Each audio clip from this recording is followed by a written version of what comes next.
भारतीय संविधान से संबंधित कुछ महत्वपूर्ण प्रश्न और उनके उत्तर यहाँ दिए गए हैं। प्रश्न 1, भारतीय संविधान क्या है?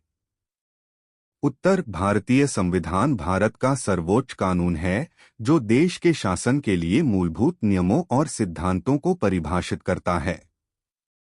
प्रश्न 2, भारतीय संविधान कब लागू हुआ था?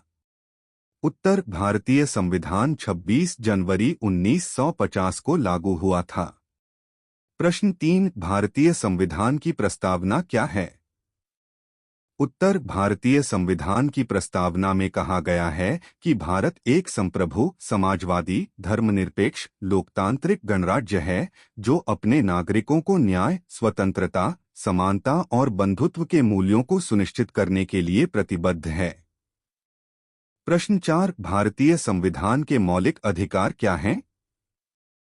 उत्तर, भारतीय संविधान में 6 मौलिक अधिकार दिए गए हैं। 1, समानता का अधिकार। 2, स्वतंत्रता का अधिकार। 3, शोषण के विरुद्ध अधिकार। 4, धार्मिक स्वतंत्रता का अधिकार। 5, सांस्कृतिक और शैक्षिक अधिकार। 6, संवैधानिक उपचारों का अधिकार। प्रश्न 5, भारतीय संविधान में कितनी अनुसूचियां हैं?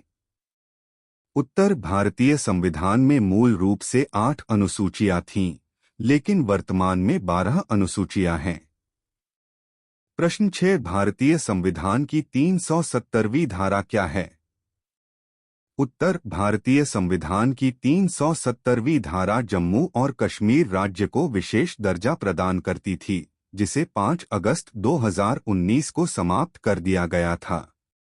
प्रश्न 7, भारतीय संविधान संशोधन कैसे किया जाता है?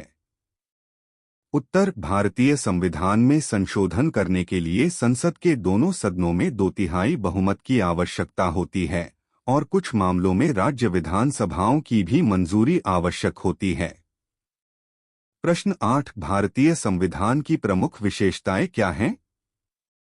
उत्तर, भारतीय संविधान की प्रमुख विशेषताएं हैं संप्रभुता और लोकतंत्र, धर्मनिरपेक्षता और समाजवाद, मौलिक अधिकार और कर्तव्य, न्यायपालिका की स्वतंत्रता, संघीय व्यवस्था।